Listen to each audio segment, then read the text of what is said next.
Right. Am I on the camera now? Yep. So this is for all of you that missed our Friday morning session. Hi, loser.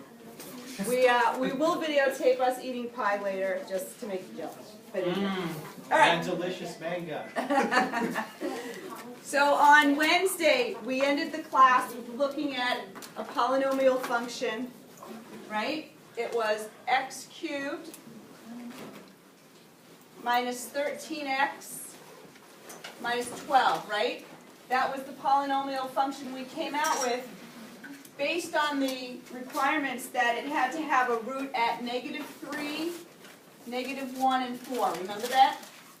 Yep. And so if we're told that we know that those are the roots and we want a third degree polynomial, we know that the binomial factors of that are x plus 3, x plus 1, and x minus 4. Correct? Yes, ma'am. Okay. Is it still on there? Alright, so we multiplied them all out and we came out with this third degree polynomial. But the textbook also asked for one other constraint, and that was they wanted to have p of 2 equal what? 5. Okay? So when we plugged in p of 2 into the polynomial that we constructed, we got 2 to the third minus 13 times 2 minus 12, which we found out to be minus 30.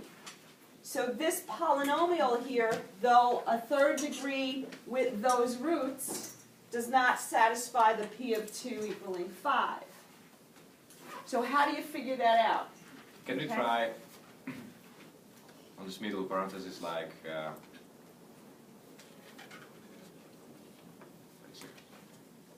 Well, no, on the first one like 2x plus 6?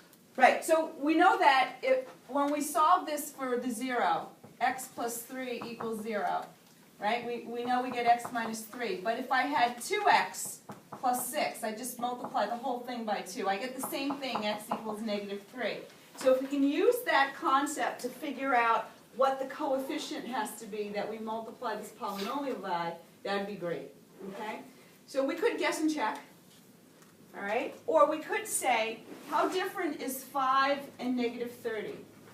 35. So, but by what factor? Remember, we're multiplying, so it's not an adding, right?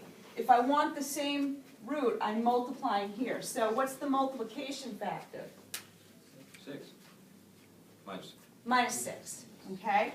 So my p of 2 is 6 times, minus 6 times larger, if you want to say that, than what the requirement is. So what I'm going to do is I'm going to multiply this entire polynomial by 6.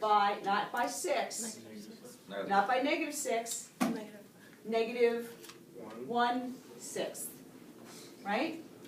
And why -1/6? Well, I need this -30 to be 5. How do I get this -30 to be 5? I divide it by -6, or multiply it by -1/6. So now my new polynomial is now -1/6 x to the third plus 13/6 x, then what? Plus 2. Plus 2. So this polynomial has these roots and also satisfies this requirement, p of 2 equals 5. So let's do another one, okay? So let me erase this. Okay.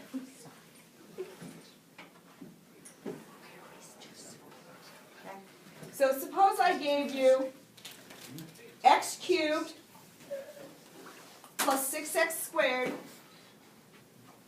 So x cubed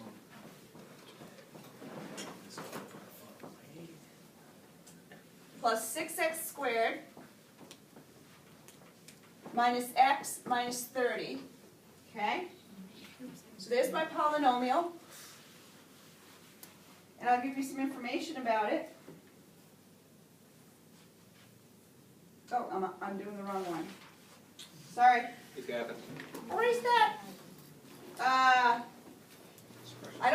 polynomial, I want to give you the zeros. So suppose I have the zeros of a polynomial, I was ahead of myself, at -2, 1, and 0, and I want a third degree polynomial, third degree,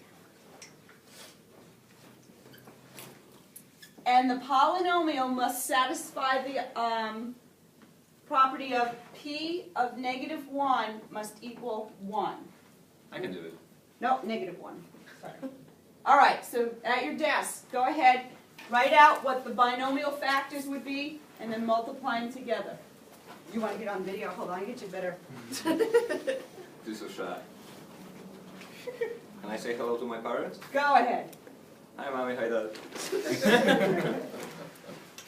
like to thank them for being here today? Yeah, sure.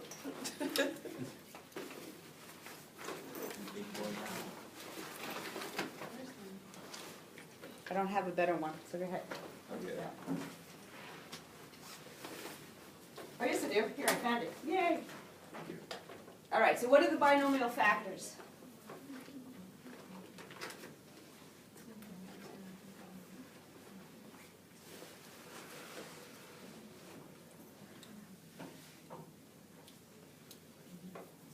It's bad on a video to have dead time, so we have to. All right, so stop right there for a second. So we knew that the zeros occurred at -2, right? Which means that the binomial factor has to be x, what? Plus 2. We knew the other zero occurred at 1, so that binomial factor is x minus 1. And if a zero occurs at 0, then the factor is just what? Just x. Okay, so now what are you going to do? Well, like -1 and c. No. Multiply out. Oh, okay. Yep. So FOIL the x plus 2 and the x minus 1, and then multiply through by the x.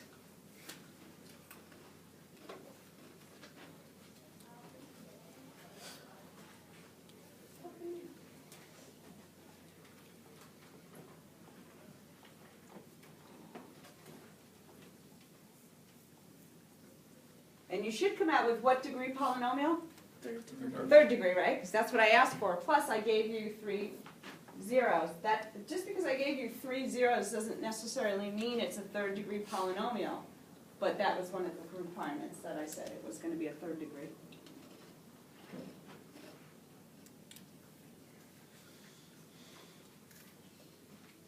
So you need to stand away from the video so that the audience can see it. Did you guys get that? X cubed plus x squared minus 2x? Yes. Anybody get something different? God bless you. No? Yes? All righty. So now, that is a polynomial that satisfies the requirement of those zeros and is the third degree, but it does not yet satisfy the requirement of p of -1 equaling -1. So now you're going to plug that in and see what you have to change the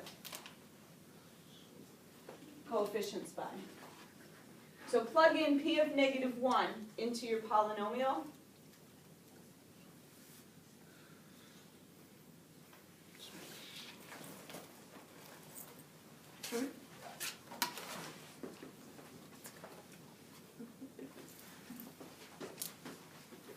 It's going to go viral on YouTube, like my last 4 videos. It's just 2, right? Did you come up with 2? Yep. Okay, so it's off by what? What do we have to multiply 2 by to get it to be -1? -1/2. Yeah. -1/2, right? -1/2 times 2 is -1. So we're going to take the polynomial that you came up with, Dominic, the x cubed, and I want you to multiply that entire polynomial by -1/2.